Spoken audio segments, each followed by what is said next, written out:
Hey everyone, it's been just over 5 months since I did my last video, so it's about time I did another one. Quite timely because I came back from the hospital this morning, had some big news, big update, so I thought I would let everybody know. I know I'm not very good at keeping in touch. Even under normal circumstances, I don't really use social media, not very good at updating people with my life, so let alone now when half the time it's not down to laziness, it's just because I can't. So apologies if you've not heard much from me. Normally when I do these videos I would use a camera, but I'm not looking so great these days, and a lot of people that know me in person, if they happen to see me, get pretty upset, so there's no point exposing you to that. So anyway, let's get on to my favourite subject, cancer. Oh, I love it. So, as some of you may or may not know, recently I was refused to have my latest treatment because I was feeling so bad. My nails were coming off, I had an eye infection, I was just my body couldn't take it anymore. So I had a 6-week break, which was much needed. And during that break, I was under normal circumstances it would be considered not being well, but compared to how I've been feeling the past year and a half, it was brilliant. I felt really comparatively excellent.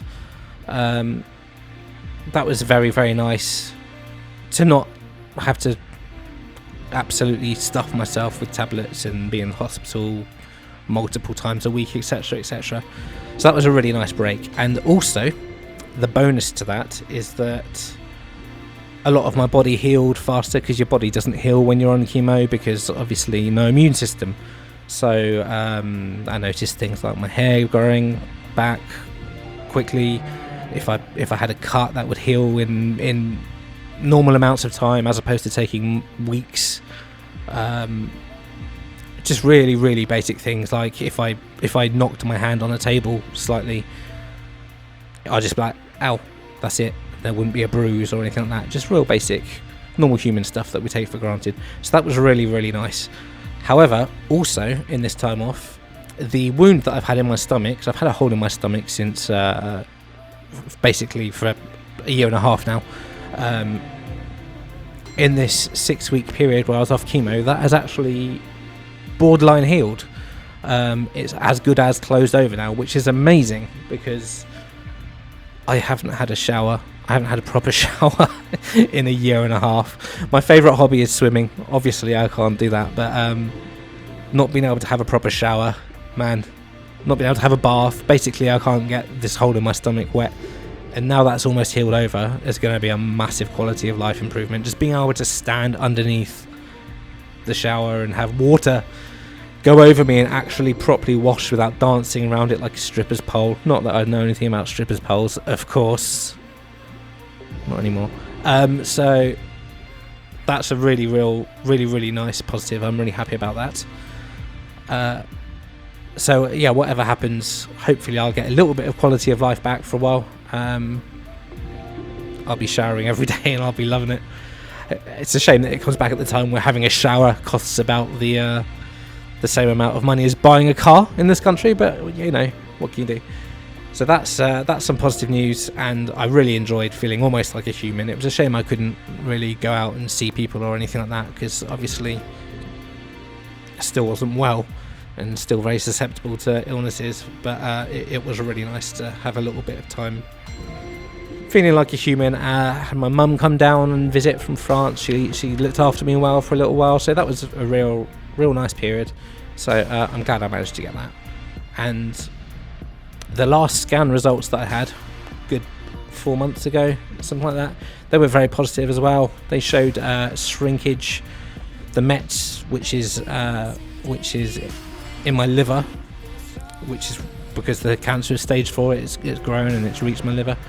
They were showing shrinkage. They had gone from I think 4 centimeters down to 1.5, something like that. My memory's not perfect, but it was around that. So that was very good. And yeah, overall considering the situation and comparatively, I've been feeling really, really well. So I wasn't expecting anything bad today. I was expecting to hear some good news this morning, if I'm honest, just based on how I've been feeling compared to the past year and a half.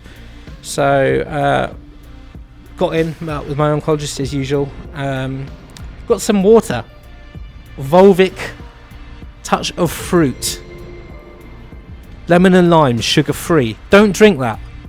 Absolutely disgusting. It tastes like toilet duck. It tastes like piss. I don't drink piss or toilet duck, but if you combine them and sell them as a drink, you would call it Volvic touch of fruit, lemon and lime, sugar free. Do not recommend. Now, my oncologist, she's a very honest person. She's not bullshitting me the whole time. The first time I met her, she said, you know, this isn't going away. This is something that's going to be there for the rest of your life. And yeah, I prefer it that way. I don't really want to be mollycoddled or lied to or given false hope. If she gives me hope, it's real hope. So, and she's done that in the past in situations, and what she said has come to fruition. So I completely 100% trust her. I trust her opinions, her judgments. She's never steered me wrong, and I have complete faith in her and the NHS. So it was immediately obvious to me when I walked in that it wasn't going to be the best news ever. I could just tell from her body language, and over the past year and a half I got to know her quite well. So yeah, you could tell immediately that it wasn't going to be amazing news. I didn't think it would be quite as bad as it is, but you know, what can you do? So she straight out told me that the mets in my liver have grown, and this isn't because I had the break. You might see a little bit of growth over a chemo break, but not to this degree. They've gone up to about 3 centimeters, which is a significant growth, and that's in, I think, 2 months since my last scan. So that's a long time for them to almost double. Sorry, a short period of time for them to almost double. So that's not good news at all. And what that means is that my chemotherapy is not working, which is not what you want to hear. So the first protocol is to change my chemo, as what was working no longer is. So I am now going to be put on something called bevacizumab. Yeah, I said that correctly. These things aren't well named. I will also be put on irinotecan, which apparently has 5-FU. FU? Really? That's a bit rude. And folinic acid. Sounds like I'm selling a cleaning. Is your floor looking dirty? One recommends irinotecan with 5-FU and folinic acid. It smells like apple. No, seriously. This is actually serious. These drugs, they're replacing my current cancer treatment. They are stronger. They have very different side effects. A little bit more aggressive. I don't think some of the side effects that I've had that have been very debilitating for me are going to be here with these. Fingers crossed. Which means that I will hopefully be able to reduce the amount of medication I'm on.